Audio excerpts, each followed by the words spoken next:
Skuad Garuda, saudara, dijadwalkan akan menggelar pemusatan latihan di Bali jelang laga penting melawan Tiongkok dan Jepang Juni nanti di kualifikasi Piala Dunia 2026.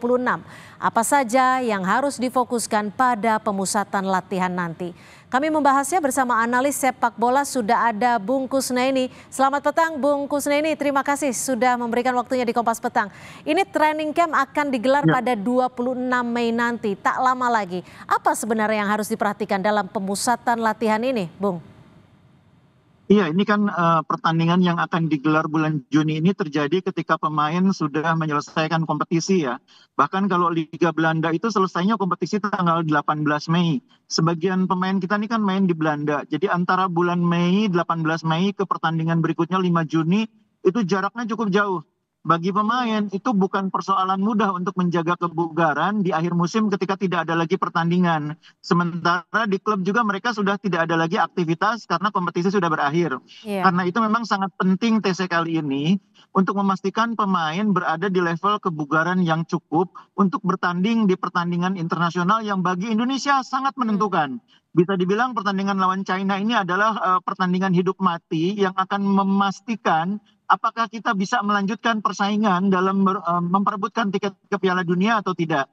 Jadi kalau menurut saya pertandingan terakhir lawan Jepang itu mungkin kita tidak terlalu banyak berharap. Tapi lawan China kita harus memastikan kita bisa memenangkan pertandingan dan minimal memastikan tiket ke putaran keempat.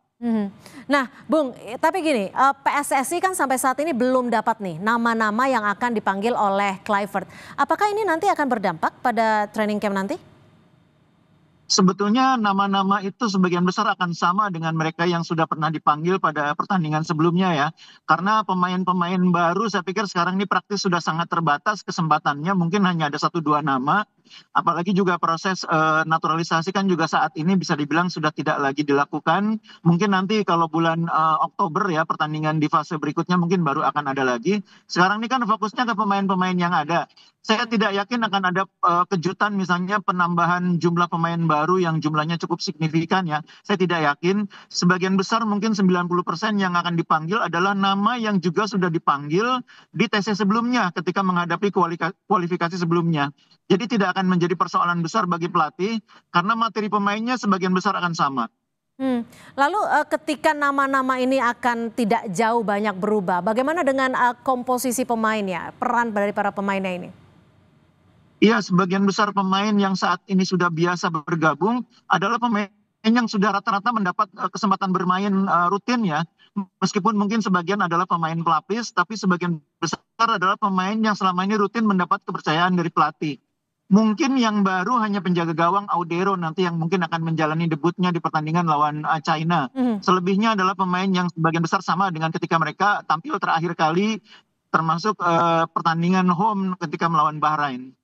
Lalu nanti sekiranya apa yang lebih penting untuk difokuskan? Apakah lebih untuk menjaga kebugaran, stamina dari para pemain, atau lebih meningkatkan chemistry antara pemainnya ini? Semuanya, jadi memang nomor satu itu pemain harus dipastikan bisa atau layak bermain di level kebugaran yang tepat ya. Karena sebagian pemain kan masih ada yang berkompetisi sampai tanggal 25. JIJ itu masih main tanggal 25. Tapi pemain-pemain yang main di Liga Belanda itu tanggal 18 juga sudah selesai kompetisinya. Begitu juga oleh Romani, itu kompetisinya lebih cepat lebih selesai.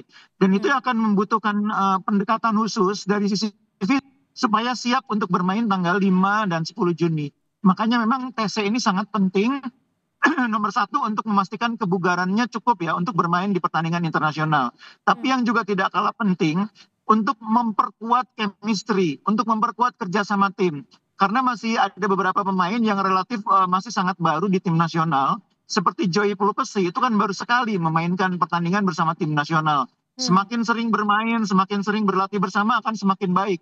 Jadi gunanya TC antara lain juga selain untuk menjaga level kebugaran, juga untuk memperkuat kerjasama tim dan saling pengertian atau chemistry di antar sesama pemain. Apa sekiranya yang bisa dijadikan masukan kepada tim pelatih ketika nanti ikut melatih dalam tanggal 26 Mei ini nanti mendatang? Iya, jadi kalau kali ini kan persiapannya relatif lebih panjang ya, tidak hanya 1-2 hari seperti waktu terakhir kita bertanding lawan Australia dan Bahrain. Karena itu mungkin akan ada kesempatan sedikit uji coba yang akan dijalani oleh pemain. Mungkin bukan uji coba yang berat ya, uji coba yang sifatnya untuk membentuk kerjasama tim. Dan itu mungkin dilakukan karena waktu berkumpul bersama cukup panjang, bisa 7 sampai 10 hari. Nah itu yang memberi ruang bagi pelatih untuk tidak sekedar menggelar latihan, tapi juga uji coba. Oke, baik. Terima kasih Bung Kusnaini sudah memberikan Baik, Cindy. perspektifnya di Kompas Petang. Selamat sore.